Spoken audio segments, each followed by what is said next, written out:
you sit there and even make milk kefir? Well, maybe because there's a ton of health benefits. And when I say a ton, I mean a ton.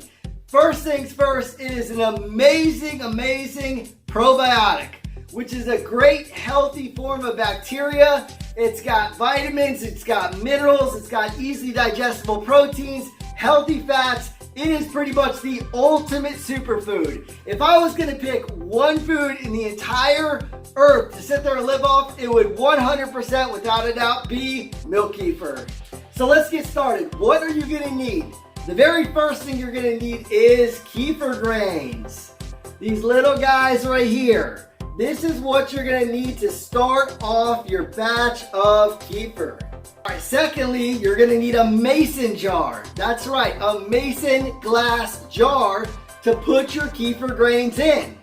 All right, so now you're gonna get a wooden spoon, okay, and your kefir grains, and you're gonna take that wooden spoon out and scoop the kefir grains out of the container, and you're gonna put them into the mason jar. Okay, you're gonna sit there and have between a tablespoon up to maybe 4 or 5 tablespoons for every jar of kefir. Now it's time for the milk. So what kind of milk should you use? That is up to you, but you probably want to check with your doctor first. I personally drink Jersey Farms raw milk. It's grass-fed. I really believe this is a great milk to use for kefir. So what you're gonna do is you're gonna take your milk in your mason jar with your kefir grains, and you're gonna fill it up about 80% of the way. Not 100%, because you wanna sit there and leave some space inside the jar. So now you have your kefir grains with your milk. So what do? Go run and put a lid on top of it? Absolutely not. That's not what you need to do at this part of the process. What you need to do is grab a washcloth and then put it over top of it with a rubber band, like so, okay? Or what you can do, I found on my journeys, you can take a coffee filter, like so, and put the same rubber band on top of it. I personally like the coffee filters. They're a little bit cleaner and neater, and then you can just dispose of them after, instead of having to wash the washcloth. But they recommend to use a washcloth, so whatever you decide to do, it's up to you. Both ways will work. So now you're gonna take the kefir and you're gonna sit there and place it in a dry, darkish place, maybe inside a cupboard or cabinet. You don't really wanna put it in light, and then you're gonna let it sit at room temperature for about 18 to 24 hours. So 18 or 24 hours has passed, and now it's time to sit there and strain our kefir. But you don't wanna sit there and strain and separate the kefir grains with a plastic strainer. You want to sit there and have a stainless steel one with a stainless steel bowl to sit there and receive the actual kefir in. So what we're going to do is we're going to sit there and take this kefir and we're going to pour it inside this metal stainless steel strainer. Now you can see that the grains are separated from the kefir, so you'll take the wooden spoon and scoop the grains into the next mason jar for the next batch. But let's continue with this batch right here. All right, so now your kefir and your grains are separated just like in the beginning. The only difference is this milk has went through the fermentation process with these kefir grains.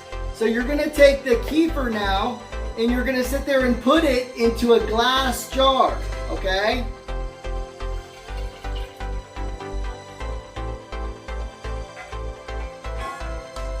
Now that you have your kefir, which is the final step of the process, you're gonna sit there and take a lid, the mason lid, and put it on the jar, and now you're gonna let it sit for about 18 hours or less in order for the actual kefir to separate. So what's gonna happen is it's gonna go from looking like this to this. You see how it's separating at the bottom? It doesn't take that long for the separation, but you really don't want to sit there and drink it until it's separated. And you really don't want to put it in the fridge until it's separated. So what you want to do is let it separate, and then if you'd like to enjoy it cold, put it inside the refrigerator. You want to sit there and put this step right here on the counter while you're waiting for it to be this step. Now with the grains that you just strained, you're going to sit there and simply repeat the process. You're gonna sit there and put the milk in and then start from scratch, and you continue to keep it going, and you will see that your grains will start to expand and grow. This right here will eventually be a full jar of grains. They really expand and grow quickly. So I'm gonna leave a link in the description below with the kefir grains that I purchased.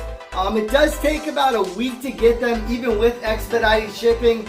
A lot of people are concerned that the kefir grains might die in transition, but that is just not the truth. I've ordered multiple times in the past, and they always come out to be live, and they will form and expand and grow.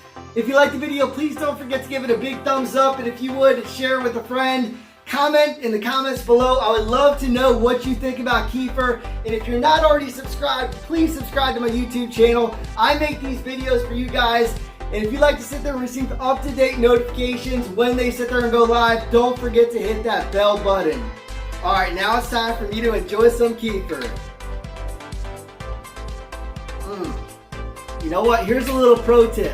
When you're transitioning your grains in between batches, make sure that you rinse them off. I didn't always do that in the past, and it really caused the grains to have like a really tart, sour taste. If you desire for your kefir just to taste amazing and great, make sure you do that extra rinsing, and don't worry about the healthy bacteria like not being there, or you washing it off, or you killing the grains, because once again, I've been doing this for a long time, and that just does not happen. So if you want to sit there and just have kefir that tastes great, that's extremely good for your gut and your body overall, in my opinion, once again, check with your doctor. I would rinse off the grains, just a little pro tip.